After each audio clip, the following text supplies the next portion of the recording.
धीरे धीरे हम PYQ सॉल्व करते जा रहे हैं, हर रोज सॉल्व कर रहे हैं। वेस्टर्न पॉलिटिकल फिलॉसफी के कर लिए, पॉलिटिकल थ्योरी के कर लिए, इंडियन पॉलिटिकल थॉट के कर लिए। आज हम इंटरनेशनल रिलेशंस के करेंगे। इस वीडियो में मैं सिर्फ ये सॉल्व नहीं करूँगा, कुछ टिप्स एंड ट्रिक्स भी बताऊँगा कि कैसे कुछ क्वेश्चन थे जो सिर्फ कॉमन सेंस से आराम से पढ़कर एक दो चीज़ें भी आती है, एलिमिनेशन से भी सॉल्व हो सकते थे। तो IR के क्वेश्चंस को सॉल्व करेंगे। सबसे पहले तो ये देखते हैं 2024 के जो हम आज सॉल्व करने वाले हैं कितने क्वेश्चंस आए थे। उसमें से 17 क्वेश्चंस जो आए थे, यानी अच्छे खासे क्वेश्चन पूछे गए थे आपसे, और इसकी वेटेज भी कितनी ज़्यादा हो जाती है। तो ध्यान से समझने हैं ये सभी क्वेश्चन। इससे पहले कि हम क्वेश्चन सॉल्व करें, CUET PG पॉलिटिकल साइंस का हमारा कोर्स चल रहा है। हमारे साथ साथ भी आप तैयारी कर सकते हो। बैक टू बैक गाइडेंस मैं स्टूडेंट्स को यहाँ पर दे रहा हूँ, डिस्क्रिप्शन में इसका भी लिंक है। और अगर आप कुछ बड़े डिस्काउंट के बारे में सोच रहे हैं जिसमें सब कुछ मिल जाए, आपको ई बुक्स मिल जाए, टेस्ट सीरीज मिल जाए, हमारा कोर्स भी मिल जाए, तो महा बचत पैक सबसे बढ़िया रहेगा आपके लिए। उसका लिंक भी आपको डिस्क्रिप्शन में मिल जाएगा। चलिए पहले क्वेश्चन से शुरू करते हैं। पहला क्वेश्चन ही अजीब सा अटपटा सा क्वेश्चन है। 1971 में इंडिया पाकिस्तान का वार होता है और USA अपना एक एयरक्राफ्ट कैरियर बेचते हैं। कहाँ पर? बे ऑफ बंगाल में। किसको सपोर्ट करने के लिए? पाकिस्तान को सपोर्ट करने के लिए। अब आपसे पूछा क्या गया है, उस एयरक्राफ्ट कैरियर का नाम बताओ। तो उसका नाम था 7th फ्लीट। अब ये क्वेश्चन जो है अनएक्सपेक्टेड है, एक एक्सेप्शन मान के चलेंगे। ऐसे क्वेश्चन CUET PG में पूछे नहीं जाते होते थे, बिल्कुल ही एक एक्सेप्शनल क्वेश्चन पूछा गया है। तो 7th फ्लीट जो एयरक्राफ्ट है एक, वो फोर्स 74 का एक कंपोनेंट था। 1971 में इंडिया पाकिस्तान के वार के चलते हुए पाकिस्तान को सपोर्ट दर्शाने के लिए बे ऑफ बंगाल में भेजा जाता है, लेकिन इनएफेक्टिव रहता है क्योंकि कोई फ़ायदा होता नहीं इसका। फिर भी पाकिस्तान वार तो हार ही जाता है और बांग्लादेश लिबरेट हो जाता है। अगले क्वेश्चन में आपसे पूछ रखे हैं कोल्ड वार के कुछ इवेंट्स, और आपने इनको लगाना है क्रोनोलॉजिकल ऑर्डर में। अब कैसे लगाओगे, कैसे पता चलेगा कौन सा पहला आ रहा है? अगर इनमें से कुछ इंपॉर्टेंट इवेंट्स के बारे में आपको पता है तो हो सकता है आप सही आंसर कर भी देते। जैसे कि सोवियत इन्वेजन ऑफ अफगानिस्तान, मुझे इतना समझ आ रहा है ये इवेंट एक ऐसा इवेंट है जो कोल्ड वॉर के एंड के टाइम, लास्ट के सालों में हो रहा था। तो ए तो पहले कभी भी नहीं आ सकता ऑप्शन में, यानी मैं 1 भी एलिमिनेट कर दूंगा, 2 भी एलिमिनेट कर दूंगा और 4 भी एलिमिनेट कर दूंगा। बचा क्या मेरे पास? सिर्फ 3rd ऑप्शन बची। तो इसका राइट आंसर ही 3rd ऑप्शन है। कॉमन सेंस से हो गया, लेकिन कॉमन सेंस के साथ एक बेसिक नॉलेज लगी। वो बेसिक नॉलेज ये थी, मुझे ये पता है Soviet invasion of Afghanistan last में होता है और इसके बाद कोई खास इन्वेजन भी सोवियत नहीं करता है। तो इसका मतलब ये वाला इन्वेजन जो हमला है ये लास्ट में आना चाहिए। तो उसी हिसाब से हमारा आंसर भी निकल जाता है। चलिए एक बार सारे इवेंट्स की डेट्स हम याद कर लेते हैं क्योंकि बार बार ये नहीं आने वाले हैं। सोवियत इन्वेजन ऑफ अफगानिस्तान 1979 में होता है, कोरियन वार 1950-53 में होता है, और फिर बर्लिन वॉल जो कंस्ट्रक्ट की जाती है 1961 में। क्वेश्चन में बर्लिन वॉर लिख रखा है, वो वॉर नहीं है, वो वॉल है, ये याद रख लेना आप। और सोवियत इन्वेजन ऑफ हंगरी कब होता है? 1956 में होता है। इसके चलते हुए ही ऑर्डर जो है बनना था। ओके, तो इसकी क्रोनोलॉजी ऐसे बनती है, कोरियन वार सबसे पहले आएगा, फिर सोवियत इन्वेजन ऑफ हंगरी आएगा, बर्लिन वॉल फिर 1961 में, और सोवियत इन्वेजन ऑफ अफगानिस्तान 1979 में आएगा। करेक्ट आंसर BDCA बनेगा इसी हिसाब से। अगले क्वेश्चन की ओर चलते हैं। अगले क्वेश्चन में आपसे पूछ रखा है कि यूनाइटेड नेशंस की हिस्टोरिकल जो इवेंट्स दे रखे हैं क्रोनोलॉजिकल में लगाना है। मैंने कुछ भी ना पढ़ा हो तो कुछ चीज़ें मैं कॉमन सेंस से यहाँ पर सॉल्व करके दिखाऊंगा आपको। कोई नॉलेज नहीं है मुझे, यूनाइटेड नेशन कब बना, कौन क्या क्या हुआ, कुछ भी नहीं है। मैं सबसे पहले देखूंगा कि जब भी कोई बॉडी बनती है, वो बॉडी बनती है और उसका चार्टर भी साथ में ही साइन किया जाता है, अप्रूव किया जाता है। तो ये तो मुझे समझ आ गया कि ए तो सबसे पहले ही आने वाला है, UN चार्टर जो अप्रूव हुआ ए, लेकिन मुझे 3 ऑप्शन में दिखाई दे रहा है, यानी ये हेल्पफुल नहीं हुआ। फिर इसके बाद मुझे ये भी समझ आ रहा है कि सेक्रेटरी जनरल जो इसका अपॉइंट किया जा रहा है वो किया जाएगा जब भी कोई बॉडी बनेगी। और वैसे इसके साथ एक नॉलेज जो मेरी अटैच है वो ये है, ये ट्रिगवे लाई जो सेक्रेटरी जनरल थे ये UN के पहले सेक्रेटरी जनरल थे। सेक्रेटरी जनरल अपॉइंट होगा तभी जाकर ये जो पीस कीपिंग फोर्स मिशन भेज रखे हैं, बी में दिखा रखा है, तो वो तभी तो परमिशन मिलेगा अगर सेक्रेटरी जनरल जैसे पोजीशन पर बैठे होंगे। तो इसका मतलब A और C का फॉर्मूला मुझे साथ जाता हुआ दिखाई दे रहा है, और फिर इसके बाद कोई भी आए A और C तो साथ आने चाहिए। 4th ऑप्शन में मुझे ये दोनों ही साथ दिख गए हैं और इस तरह से ये आंसर सॉल्व हो गया है। हल्की सी नॉलेज लगी विच इज़ 10% नॉलेज लगी, बाकी 90% ये कॉमन सेंस से सॉल्व हो रहा था। तो इसको देख लेते हैं एक बार कि यूनाइटेड नेशन का जो चार्टर है अप्रूव किया जाता है 1945 में बाय द 50 मेंबर स्टेट, यानी फाउंडिंग मेंबर जो थे 50 थे। इसकी डेट अच्छे से याद कर लो, जून 26 1945। कभी कभी पर्टिकुलर भी हो जाता है, एनटीए ऐसे पूछ लेगा किस मंथ में साइन किया जाता है, ये भी पूछ सकता है। ट्राइगेव लाइव अपॉइंट किए जाते हैं 1946 में as a first secretary general of United Nation, इसलिए इनका नाम नहीं हमने बोलना है, इंपॉर्टेंट नाम हो गया। और ये भी इवन बहुत ही इंपॉर्टेंट है कि यूएन अपनी पहली पीस कीपिंग कहाँ पर भेजता है, स्विस कैनाल के क्राइसिस को सॉल्व करने के लिए भेजता है, 1956 में भेजता है। क्या नाम होता है उसका, यूनाइटेड नेशन इमरजेंसी फोर्स नाम होता है। ये सभी चीज़ें इसी में से याद रखनी है, क्योंकि इसी में से कितने क्वेश्चन निकल रहे हैं इस पॉइंट में से आप देख सकते हो। यूएनडीपी कब इस्टेब्लिश होता है, 1965 में होता है। किस लिए इस्टेब्लिश होता है, ताकि ग्लोबली असिस्ट कर सके और कंट्रीज़ की डेवलपमेंट में, पॉवर्टी को रिड्यूस करने में, क्वालिटी ऑफ लाइफ को इम्प्रूव करने में हेल्प कर सके, इसलिए ये फंड को लेकर आया जाता है। ACBD जो ऑप्शन है इस तरह से रेडी होनी थी आपकी क्रोनोलॉजिकल ऑर्डर में। अगले क्वेश्चन में आपसे पूछा गया है कि कौन से मेन रीज़न है जिसकी वजह से कम्युनिज्म कोलैप्स हो जाता है और कोल्ड वार जो है वो एंड हो जाता है। अब इसको कैसे किया जा सकता है, क्या ये चीज़ें कॉमन सेंस से की जा सकती है? ये कॉमन सेंस से नहीं की जा सकती है। आपको इसके लिए समझ होनी ज़रूरी है, कंसेप्चुअल लेवल पर समझ होने की ज़रूरी है, ना कि फैक्चुअल लेवल पर। चीज़ें रटनी नहीं है, आपको पता होना चाहिए कि कैसे कौन से बड़े रीज़न हो सकते हैं जिसकी वजह से हो सकता है।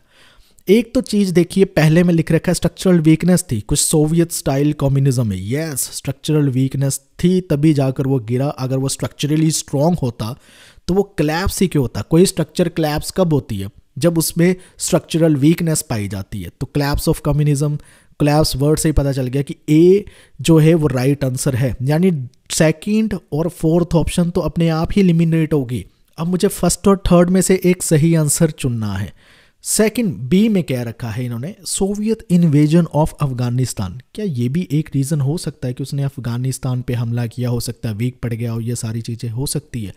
कोल्ड वार की पॉलिटिक्स को अच्छी तरह से समझा हो तो सोवियत इन्वेजन ऑफ अफगानिस्तान से चाहे उसको कुछ खास ना मिला हो, उसकी एक गलती हो सकती है, बट वो एक डायरेक्ट कॉज हो सकता है कोल्ड वार का, ये समझने लायक है। लेकिन बी को भूल जाते हैं, बी को हम भूल जाते हैं। मुझे नहीं पता है सही है या गलत है, लेकिन आगे चलकर देखते हैं। गोर्बाचेव की रिफॉर्म पॉलिसी कितनी फेमस है कि इसकी वजह से भी एक क्लैप्स हमें दिखाई देता है, जो उनकी पेरेस्ट्रोइका या ग्लासनोस्ट की पॉलिसी आती है। या सी तो फिर ऑप्शन में आ गया, सी अगर ऑप्शन में आ गया, बी मुझे पता भी नहीं है कि है भी या नहीं, तो ACD ऑप्शन मेरे लिए अपने आप ही ठीक हो जाती है, एलिमिनेशन मेथड से ही ठीक हो जाती है। इसमें भी क्या लगा, 90% हमने जो चीज़ इसमें यूज़ की अपनी कंसेप्चुअल नॉलेज ही यूज़ की है, फैक्ट्स चाहे ना पता हो, कोशिश की समझने की क्या हो सकती है, एलिमिनेशन से सॉल्व हो गया सारा क्वेश्चन। स्ट्रक्चरल वीकनेस पाई गई सोवियत स्टाइल कम्युनिज्म में, यस कोलैप्स हो गया।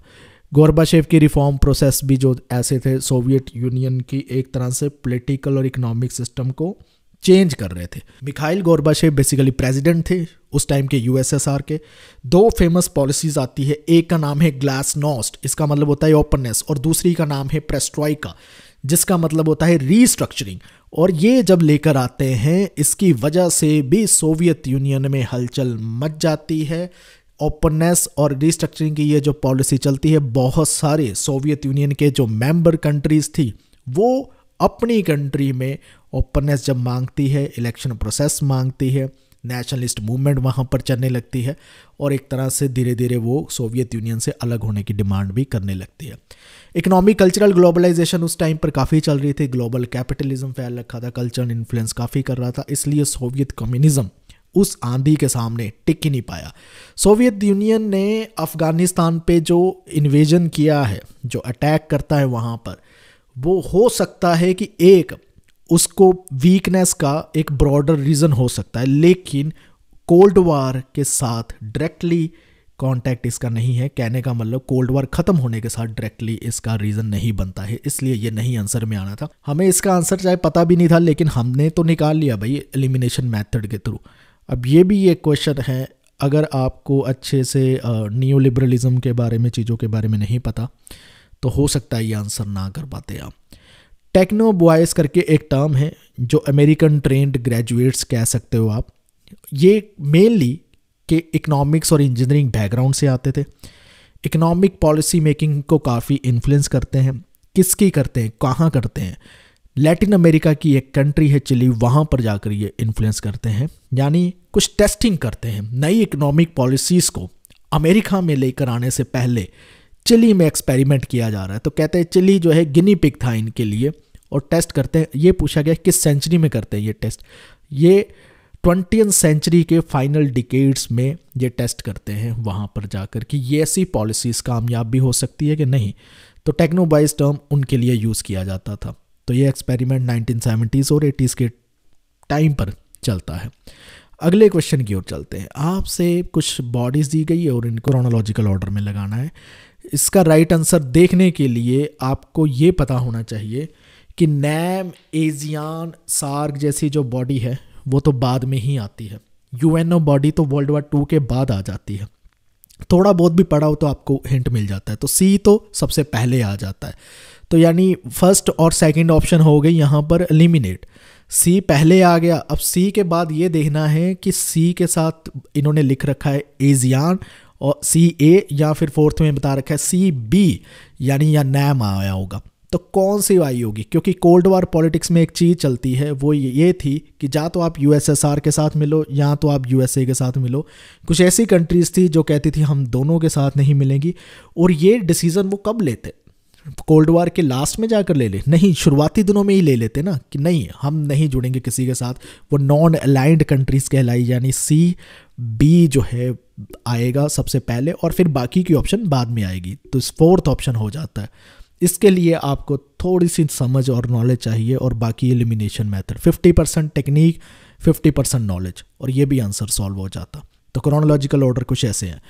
यूएनओ 1945 में, नैम 1961 में, एजियान 1961 में और सार्क 1985 में इस्टेब्लिश होता है।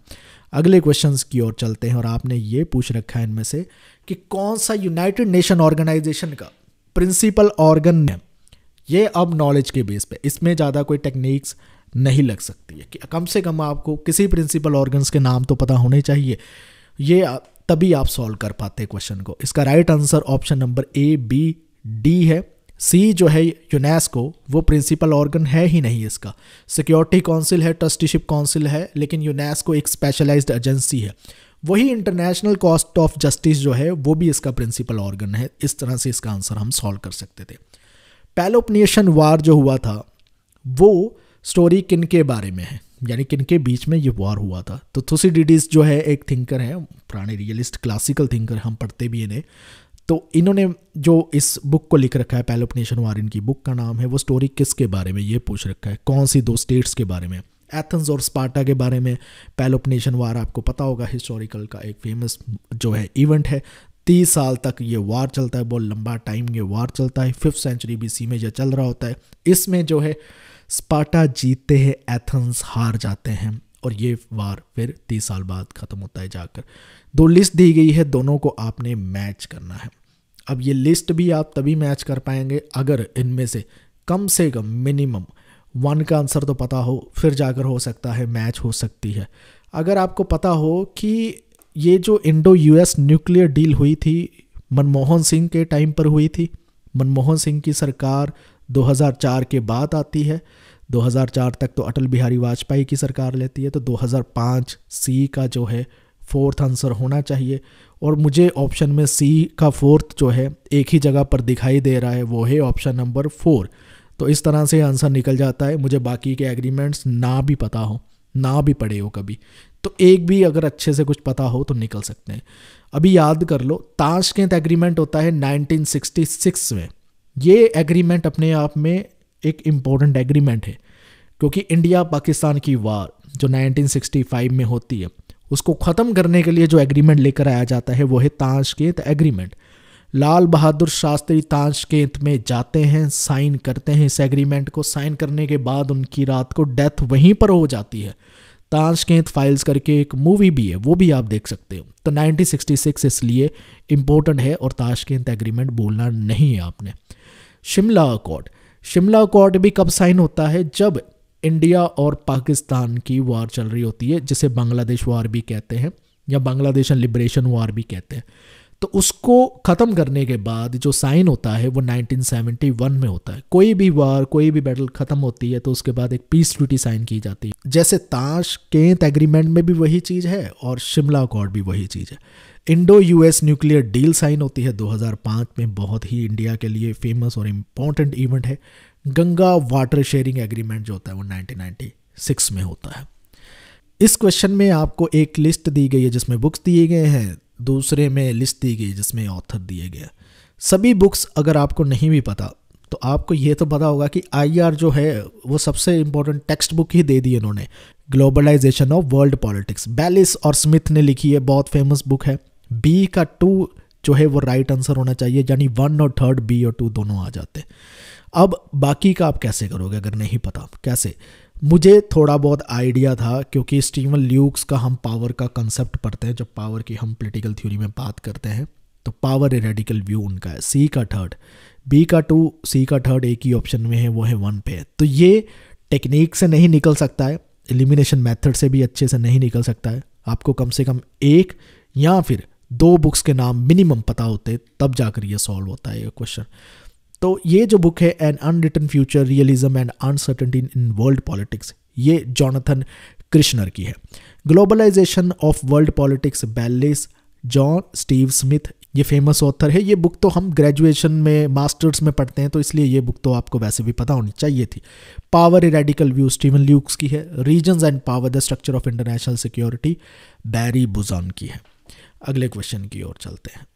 अगले क्वेश्चन में आपसे जो पूछ रखा है वो ये है, यूनाइटेड नेशन के सस्टेनेबल डेवलपमेंट गोल या 2030 एजेंडा भी जिसको कहते हैं, उसके रिगार्डिंग कुछ स्टेटमेंट दे रखी है और आपने बताना है इनमें से कौन कौन सी स्टेटमेंट करेक्ट है। इनमें से सभी स्टेटमेंट जो है बेसिकली करेक्ट है, लेकिन डी स्टेटमेंट जो है वो करेक्ट नहीं है, क्योंकि वो आपको पढ़ने में ही पता चल जाता है कि अजीब सी स्टेटमेंट दे रखी है। वो क्या रखा है कि सिविल सोसाइटी का रोल जो है वो रिस्ट्रिक्ट किया जाएगा। रैदर ऐसे जब सस्टेनेबल डेवलपमेंट के गोल है वो सिविल सोसाइटी को साथ लेकर ही पूरे किए जा सकते हैं, ना कि उनके रोल को रिस्ट्रिक्ट करिए। इसलिए डी थोड़ा सा गलत लग रहा था। एक एक करके स्टेटमेंट्स को हम देख लेते हैं। एजेंडा क्या रहता है इनका? पोस्ट 2015 में, यानी 2015 के बाद 2030 तक ये सस्टेनेबल डेवलपमेंट गोल्स इस्टेब्लिश करते हैं कि हमने इन गोल को अचीव करना है 2030 के बाद।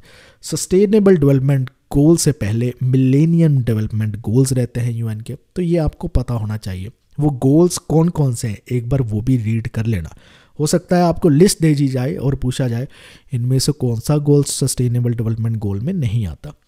डेवलप्ड और डेवलपिंग नेशन में किसी तरह का कोई डिफ्रेंशिएट नहीं करता, बिल्कुल। अगर करता तो ऐसे फिर गोल्स को वो अकेले ही अचीव करते डेवलप्ड नेशन, डेवलपिंग नेशन साथ देते ही ना। फिर द फ्यूचर वी वांट इसका टाइटल रखा गया है, यस ये रखा गया है। फिर इसमें ग्लोबल सिविल सोसाइटी के रोल को रिस्ट्रिक्ट कर दिया गया है, यही एक गलत स्टेटमेंट थी, उन्होंने कोई भी उसको रिस्ट्रिक्ट नहीं किया है। अगले क्वेश्चन में आपको रियलिज्म को लेकर कुछ पूछे गए हैं बेसिक अजम्पशंस, और आपने बताना है कौन सी सही है। अब जिसने रियलिज्म की पढ़ी है थ्योरी, उसके पास नॉलेज है कॉन्सेप्ट से, वो इसको सॉल्व इजीली कर सकता है। लेकिन जो टेक्निक से करना चाहता है तो वो अगर ध्यान दे कि ए और सी और डी स्टेटमेंट में एक तरह से उसकी अजम्पशंस तो हमें दिखाई दे रही है कि रियलिज्म किस चीज़ की बात करता है, लेकिन बी में कोई अजम्पशंस थोड़ी ना दे रखी है। बी में पढ़िए क्या दे रखा है कि डिपेंडेंसी थ्योरी इज ए की एस्पेक्ट ऑफ रियलिज्म। रियलिज्म ही अपने आप में एक थ्योरी है और उसके साथ एक और थ्योरी जोड़कर पूछा जा रहा है कि डिपेंडेंसी थ्योरी भी क्या रियलिज्म का पार्ट है। लेकिन ये कोई अजम्पशंस तो नहीं ना हुई। मैं तो बी तो हटा ही देता। जैसे ही मैं बी हटाता हूं मेरे पास एक ही आंसर बचता है, ए सी डी। तो ये टेक्निक से सॉल्व भी किया जा सकता था, बाकी नॉलेज से तो सॉल्व हो ही जाती है चीज़ें। अब पढ़ते हैं एक एक करके। सबसे पहली चीज़ समझिए कि रियलिज्म में ये जो दे रखा है कि वो आइडेंटिफाई करते हैं कि स्टेट का जो ईगोइस्टिक नेचर को आइडेंटिफाई करती है। यस, स्टेट एरोगेंट होती है, ईगोइस्टिक होती है, अपनी मनमर्जियाँ करती है, अपनी चलाती है। डिपेंडेंसी थ्योरी रियलिज्म का पार्ट नहीं है, ये इनकरेक्ट है। स्टेटमेंट ने दे रखा था पार्ट है। इनकरेक्ट इसलिए हो जाती है क्योंकि डिपेंडेंसी थ्योरी हम पढ़ते हैं वर्ल्ड सिस्टम थ्योरी में, आईआर में, और नियो मार्क्सिस्ट थ्योरी में हमें इसको कैटेगराइज करते हैं। स्टेट क्राफ्ट और नेशनल इंटरेस्ट जो है रियलिज्म के लिए सेंट्रल है। यस, बैलेंस ऑफ पावर भी जो है वो भी आइडेंटिफाई करता है। ये सही हो जाते हैं इस हिसाब से रियलिज्म की थ्योरी में। आपने इनमें से बताना है कि कौन सी कंट्री जो है वो सार्क का पार्ट नहीं है। अफगानिस्तान, म्यांमार, इंडिया और श्रीलंका। इसका राइट आंसर है म्यांमार। ये नहीं पार्ट है सार्क का। तो सार्क एक ऐसी बॉडी है जिसके बारे में आपको कई सारे क्वेश्चन पूछे जाएंगे। आपको ये भी पता होना चाहिए कि 1985 में इस्टेब्लिश हुई थी। इसके करंट जो है 8 मेंबर है और सभी मेंबर्स के नाम पता होना चाहिए। इससे 1-2 क्वेश्चन जो भी बनते हैं वो हमेशा ही सॉल्व करके आने, गलती नहीं करनी है। पढ़ लो, अब याद कर लो। 8 मेंबर की लिस्ट हम लेते हैं। अफगानिस्तान, बांग्लादेश, भूटान, इंडिया, मालदीव्स, नेपाल, पाकिस्तान और श्रीलंका। यह सभी वो कंट्री है जो आप कह सकते हो इंडिया के आसपास ही है। या तो डायरेक्ट नेबर है या इमीडिएट नेबर नहीं भी है, नेबर के नेबर हो सकते हैं। जैसे अफगानिस्तान जो है डायरेक्ट नेबर नहीं है, नेबर का नेबर है, पाकिस्तान का नेबर है। लेकिन म्यांमार भी इस केस में हो सकता था शामिल, लेकिन उसको शामिल नहीं किया गया है सार्क में। चलिए अगले क्वेश्चन की ओर बढ़ते हैं। अगले क्वेश्चन में आपसे पूछ रखा है कौन सी वाटर ट्रीटी है जो इंडिया और पाकिस्तान में एक विवाद का कारण बन रखी है, यानी जिसे कहते हैं बॉन ऑफ कंटेंशन बन रखी है। इसका राइट आंसर है इंडस वाटर ट्रीटी बन रखी है। इंडस वाटर ट्रीटी बहुत ही इम्पोर्टेंट ट्रीटी है जिसको आपने याद रखना ही रखना है जब इंडिया और पाकिस्तान के रिलेशन की हम बात करते हैं। 1960 में साइन की जाती है। पहला फैक्ट ये याद रखना है। दूसरा फैक्ट आपने ये याद रखना है वर्ल्ड बैंक इसमें मीडिएट करता है, मिडिल मैन का रोल प्ले करता है और इंडिया पाकिस्तान के बीच में ये ट्रीटी साइन करती है। 2 फैक्ट हो गए। तीसरा फैक्ट, इंडिया को ईस्टर्न रिवर का कंट्रोल मिलता है। ईस्टर्न रिवर में 3 रिवर आते हैं, रावी, ब्यास और सतलुज। ये तीनों का कंट्रोल इंडिया के पास आ जाता है। वहीं पाकिस्तान को, चौथा फैक्ट, वेस्टर्न रिवर का कंट्रोल मिलता है। उसमें भी 3 रिवर आते हैं, इंदस, झेलम और ये चनाब। ये रिवर पाकिस्तान के कंट्रोल में चले जाते हैं इस ट्रीटी के चलते हुए। ये ट्रीटी या ये एग्रीमेंट अपने आप में बहुत ही ज़्यादा सक्सेसफुल एग्रीमेंट देखा जाता है ग्लोबली, लेकिन इसकी इम्प्लीमेंटेशन को लेकर और कुछ इश्यूज जो है इसके बने ही रहते हैं। जैसे कि जब कोई सूखे की कंडीशन, ड्रॉट की कंडीशन आती है, डैम्स बनाने की कंडीशन आती है, या फिर एक दूसरे पर इल्ज़ाम लगाए जाते हैं कि इन्होंने पानी को रोका या वाटर को मैनिपुलेट किया, तो इसकी वजह से ये एक विवाद का, बॉन्ड ऑफ कंटेंशन का कारण बन जाती है। और जब भी एक दूसरे के साथ संबंध खराब होते हैं इंडिया और पाकिस्तान के, तो कहीं ना कहीं ये इंडस वाटर ट्रीटी को यूज़ किया जाता है कि हम आपको पानी नहीं देंगे, हम कंट्रोल कर लेंगे इस पानी को, वगैरह वगैरह, ऐसी चीज़ें, धमकियाँ दी जाती है और इसलिए ये विवाद का कारण बनी रहती है। या हम ट्रीटी को रिवॉक ही कर देंगे, ये भी धमकी दी जाती है। इनमें से कौन सा थिंकर रियलिस्ट थिंकर नहीं है? Hobbes, Waltz, Wilson, Morgenthau. ये बताना इनमें से कौन सा नहीं है। विल्सन, वुड्रो विल्सन जो है वो रियलिस्ट थिंकर नहीं है, लेकिन हॉब्स, वॉल्स और मॉर्गैंथो ये सभी ये है रियलिस्ट थिंकर है। तो वुड्रो विल्सन कौन सी थ्योरी के साथ बिलोंग करते हैं? वो है आइडियलिस्ट थिंकर।